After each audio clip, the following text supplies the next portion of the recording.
What makes a powerful nation conquer another yet fall in love with it? The Romans, mighty and fierce in battle, conquered the land of Greece. But something strange happened. Instead of just ruling over it, the Romans became fascinated by Greece. What was it about this small conquered land that captured the Romans' hearts and minds? Why did the Romans not only admire Greece, but let it transform them in ways no one could have predicted? This story isn't just about admiration, it's about power, identity, and maybe even something darker. The Romans' obsession with Greece played a surprising role in their downfall. A force that shaped their empire in ways no one expected. The Romans didn't just copy Greek culture. They became so captivated by it that it changed them from the inside out. At first, it was just about admiring the beauty of the Greek temples, their magnificent art, and their powerful gods. But there was something else, something deeper that caught the Roman heart. It was the Greek intellect, the wisdom of Greek philosophers like Plato and Aristotle. These thinkers didn't just talk about gods or heroes. They talked about life itself, about justice, truth, and the meaning of being human. They spoke in a way that made people think, and the Romans were no different. The Romans, who were already strong with their military power, began to realize that there was more to ruling than just conquering. They started to look at the Greeks not just as an enemy, but as a source of wisdom. Soon, wealthy Roman families were sending their children to Greek tutors to learn from the masters. They studied Greek philosophy and rhetoric, the art of speaking in a way that could change minds. The Greeks had taught the Romans something new, a new way of thinking. This was not just about being strong or brave. This was about being wise, about using knowledge to rule, and to understand the world in a way the Romans had never thought of before. The Romans wanted to be like the Greeks, to think like them, and even to speak like them. But was this simply an appreciation of knowledge? Or was there something more? Was it more than just admiration? Why would a mighty empire so powerful and self-assured suddenly become so fascinated by the intellect of a smaller defeated people? The Romans, it seemed, were not just learning from the Greeks. They were becoming obsessed. But why would an empire as powerful as Rome suddenly bow to Greek intellect? Was it genuine respect for Greek wisdom? Or was there something deeper, a strange force, something invisible pulling Rome toward a destiny they never asked for? Could this fascination with Greece become something dangerous for Rome? Would the Romans find the wisdom they sought, or would they be consumed by it? The story of Rome and Greece was far from over. What started as admiration would soon turn into something much more powerful, much more dangerous, as the Romans began to rely on Greek knowledge more than ever before. Would this be the key to Rome's success? Or would it unravel the very foundation that made Rome strong? The Greeks had something the Romans didn't. It wasn't their strength or their military might. It wasn't their ability to build cities or conquer lands. The Greeks offered the Romans something that could not be measured by soldiers or swords. They offered them wisdom. For years, the Romans had been focused on one thing: power. They believed strength and military victory were the keys to ruling the world. But now, after their encounter with the Greeks, they saw that there was more to life than just battles and victories. The Greeks had created something more powerful than an army: philosophy. Greek thinkers like Plato and Aristotle had ideas that made the Romans look at the world in a whole new way. They didn't just talk about war. They talked about life. They asked questions like, what is the best way to live? What is justice? And how can a person be truly wise? The Romans began to realize that these questions, these ideas could help them understand the world far beyond what they saw in battle. The more the Romans learned from Greek philosophy, the more they saw power in it. Greek ideas started to shape Roman thinking. From their politics to their morals, they started to believe that true power came not from being the strongest, but from being wise. They began to see that philosophy was the real key to ruling the world. Greek mythology too began to captivate the Romans. The stories of gods and goddesses, heroes and villains took hold of Roman imagination. The Greek gods seemed powerful yet human, with their emotions, struggles, and flaws. The Romans, who had their own gods, began to adapt them. Jupiter became the Roman version of Zeus. Gaia became Juno, and many more gods were adopted into the Roman world. The gods of Greece were not just stories to the Romans. They were symbols of power. But this was more than just admiration. The Romans weren't simply copying the Greeks. They were transforming their own identity. They began to use Greek ideas and Greek gods to help them rule, to give their empire more meaning, and to show that their power was not just physical, but also intellectual. The Romans started to see themselves not just as conquerors, but as philosophers too. Greek philosophy was no longer just about wisdom. It had become political. It gave the Romans a new way of justifying their power. But was this true? Did the Romans embrace Greek philosophy for its wisdom? Or was there something deeper behind their fascination? But was the Greek philosophy truly embraced for its wisdom? Or did the Romans have a hidden agenda? What if they didn't want wisdom but control, using Greek ideas to legitimize their growing empire and justify their destructive power? Were the Romans using Greek wisdom to build an empire that would one day stretch across the world? Or were they merely masking their thirst for control with ancient knowledge? The question lingers in the air, thick with uncertainty. Were the Romans really learning from the Greeks for the sake of wisdom? Or were they using Greek ideas to manipulate and expand their empire? The tension builds. The mighty Roman Empire, once focused on battle, is now becoming something else. A civilization built on not only strength but intellectual power. The Romans had adopted Greek ideals. But had they done so for the right reasons? Or was their admiration for Greek culture just a mask for a much darker desire? As the Romans sit in their grand halls deep in thought, the camera lingers on their faces. The path to their destiny is becoming clearer. And the question remains, was the Roman Empire's rise truly built on the wisdom of the Greeks? Or was it just another way to control, to manipulate, and to dominate the world? The tension in the air is palpable, and the question remains unanswered. What do you think? Were the Romans genuinely seeking wisdom from the Greeks, or were they using it to justify their power? Share your thoughts in the comments below. Rome was a city of strength, grandeur, and power. It was known for its towering monuments, its massive buildings, and its impressive architecture.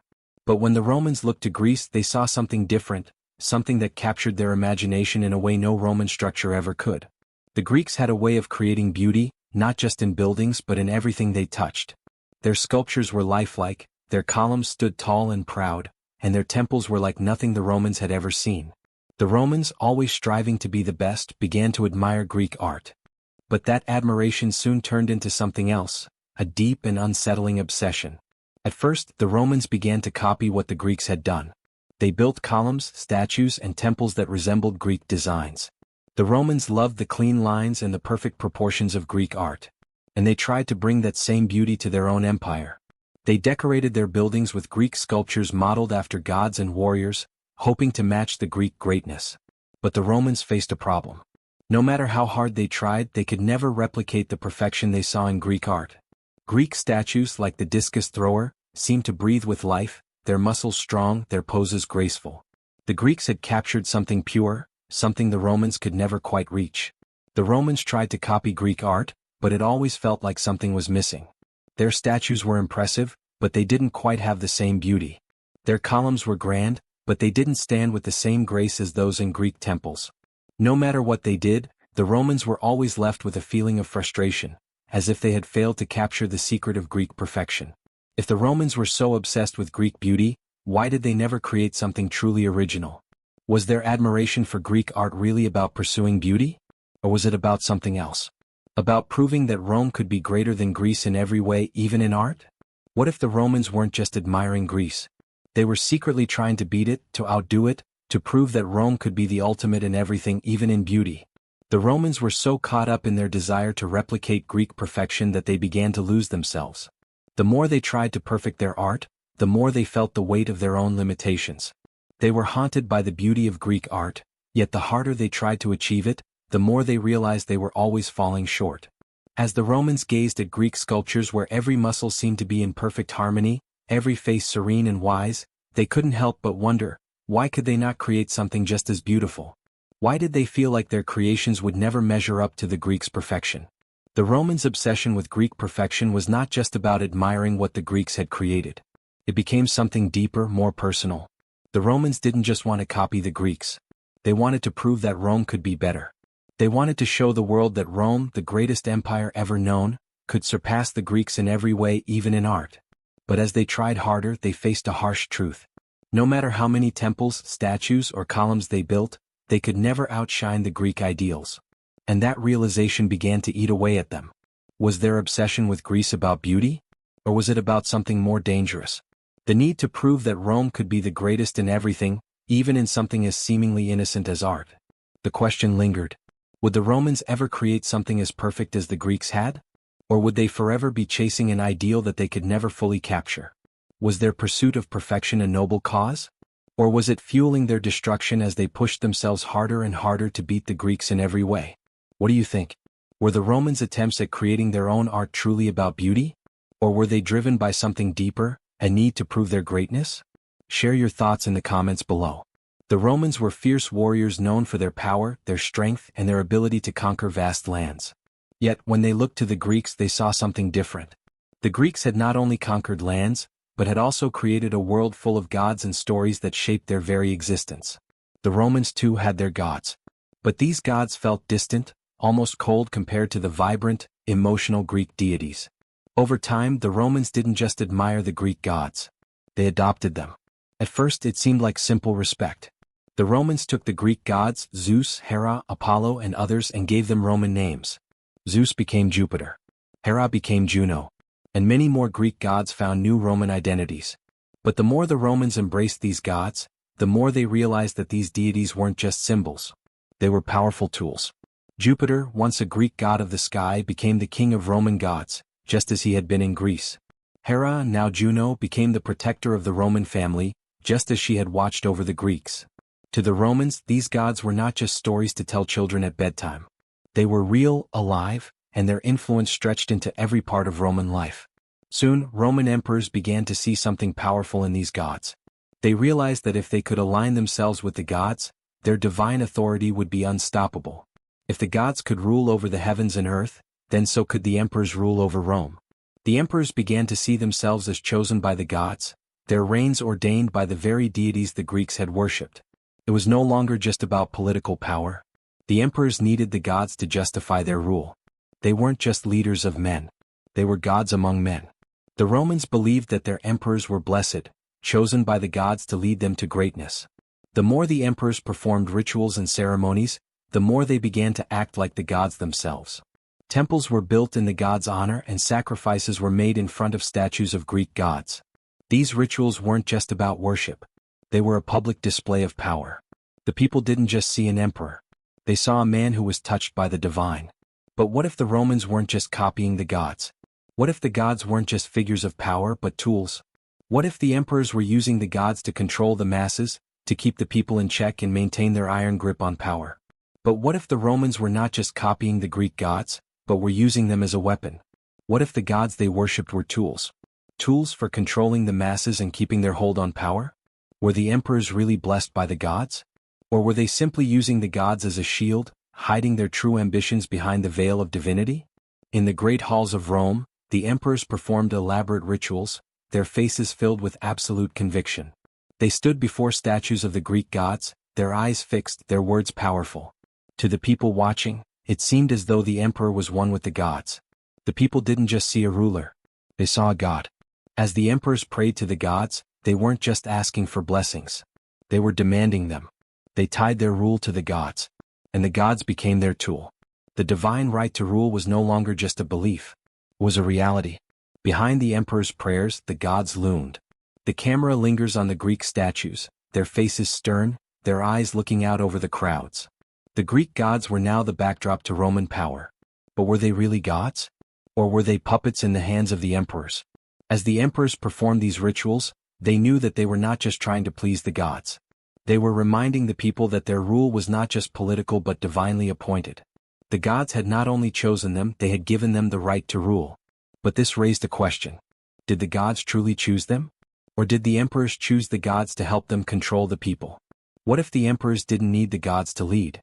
What if they needed the gods to hide behind to shield their true intentions and keep the people in fear?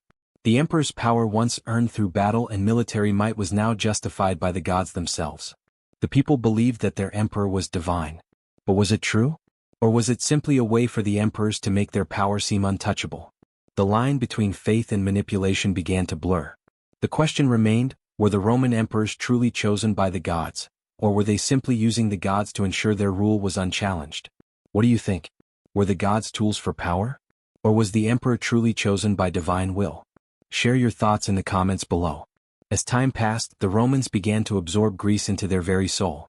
What had started as admiration for Greek art, philosophy, and religion transformed into something much deeper, a need to become like the Greeks. Greece was no longer just a land the Romans had conquered. It was a culture the Romans had embraced. At first, this was seen as a way to make their empire stronger.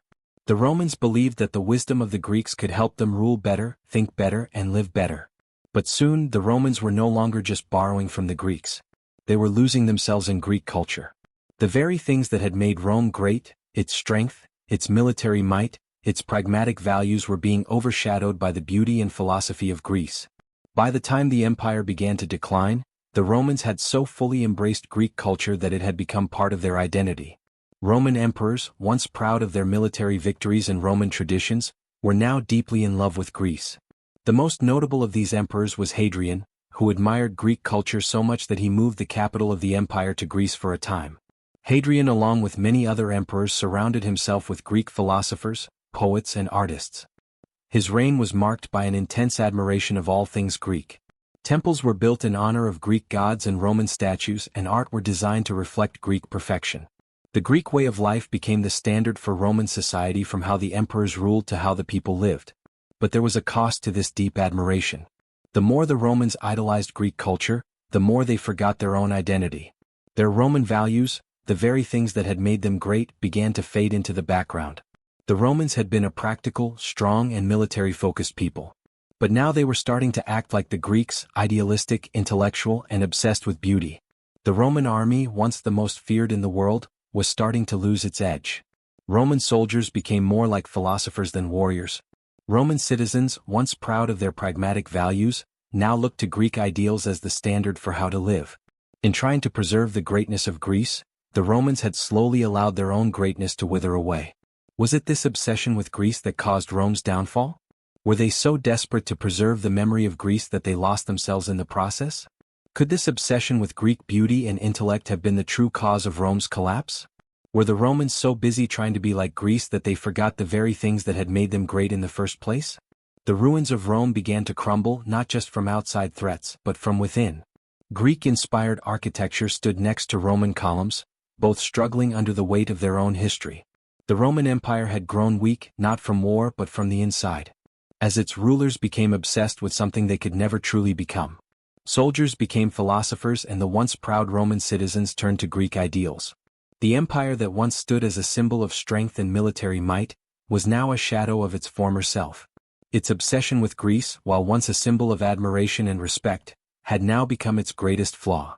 The Romans, who had once been feared across the world for their warriors, were now weak, not because of invaders, but because they had lost sight of who they were. Was it too late to turn back? Could Rome recover from its obsession with Greece? Or had it already been consumed by it? The answer remains hidden, lingering in the shadows of history. What do you think? Was the Roman obsession with Greek culture the key to its downfall?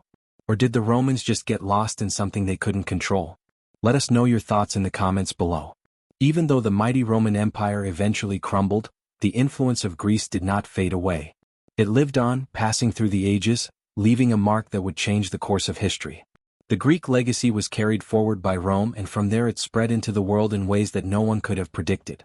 As the Roman Empire faded, Greek ideas did not die with it. They became the cornerstone of new civilizations. During the Renaissance, when artists and thinkers looked back to the ancient world for inspiration, it was Greek philosophers like Plato and Aristotle who guided their thoughts. These men whose ideas had once shaped the Roman Empire now shaped the future of Europe. Their teachings didn't just stay locked in books. They touched every part of society. Philosophy, once confined to the quiet halls of Greek thinkers, became the foundation of Western thought. The ideas of justice, truth, and democracy, first explored by the Greeks, began to define the way people lived, ruled, and thought. The Greek ideals of balance and harmony in art also became the foundation for the great works of the Renaissance. Paintings, sculptures, and architecture that still captivate us today. The Greek influence seeped into the political systems of the Western world. Concepts of democracy and freedom, which had been born in the streets of Athens, were reborn through the Roman adoption of Greek ideals and passed down to us. The idea that a ruler should be chosen by the people was a Greek invention, but it was embraced, refined, and spread by the Romans. These ideas were then carried forward into modern democratic systems where people are given a voice in how they are governed. But here's the haunting question. Did Rome's obsession with Greece really help shape modern civilization? Or did it leave us with a flawed foundation? Could it be that Rome's legacy was not one of conquest, but of cultural defeat? The downfall of an empire because it lost its way in someone else's greatness. If Rome had not been so captivated by the Greeks, would we be living in a different world today? As the centuries passed, the influence of both Rome and Greece remained deeply embedded in modern society. The grand buildings with their towering columns still stand in the heart of our governments. We see echoes of the Greek and Roman empires in the architecture of Capitol buildings and art museums. Their style is everywhere. From the pillars of our nation's capitals to the statues that decorate our parks and museums, the Greek influence on art, philosophy, and politics is not just something that happened in the past. It is alive today, shaping how we think, how we live, and how we govern ourselves. The legacy of Roman Greek culture has woven itself into the very fabric of the world we know today. Every time we look at a piece of art or hear a discussion on justice, we are walking down the same path the Romans and Greeks paved for us. But even as we marvel at the beauty and wisdom passed down from the Romans and Greeks, a shadow of doubt lingers. Did the Romans' obsession with Greek perfection truly help create the world we live in today? Or did it cause them to lose something vital, their very identity? Were they so focused on preserving Greek greatness that they lost their own way? The question remains, are we still following the path set by the Romans and Greeks, or have we lost ourselves in their shadow? What do you think? Did Rome's obsession with Greece lead to greatness or downfall? Leave your thoughts in the comments below. Rome and Greece, two great civilizations, each with its own story of power, wisdom, and glory. They shaped the world in ways no other empires had. Yet their relationship was more than just one of admiration. It was an obsession. An obsession that would define not only their past, but also the future of the world. As the Romans looked to Greece, they saw a culture that was both beautiful and brilliant. The Greeks offered them more than just art and philosophy. They offered a way of living, thinking, and ruling that the Romans could never fully match. But in their fascination, the Romans may have lost something important. They had built an empire on strength, yet they began to drown in the beauty and wisdom of Greece, losing themselves in the process. But what did this obsession really cost them? Was the Roman Empire truly a reflection of Greek greatness, or was it a shadow, forever trying to catch up to something it could never fully capture? The Romans may have conquered Greece, but in the end were they conquered by it instead? As we look at the world today, we see the legacy of both Rome and Greece in every corner of life. But the question remains, did their obsession with each other help them grow, or did it lead to their downfall? Was their relationship one of admiration or obsession? And what did it truly cost them? What do you think? Was it all worth it? Let me know your thoughts in the comments below. If you enjoyed this deep dive into Roman Greek history, if you want to understand the mysteries of ancient empires and how their obsessions shaped our world, don't forget to like, comment, and subscribe to Tale of History. Trust me, you won't want to miss what's coming next. There's more to explore and you'll want to be part of this journey. The story doesn't end here. There's always more to uncover, more to question, and more to learn about the ancient world and the people who shaped it. What will be the next mystery we dive into? Stay tuned. You won't believe what comes next.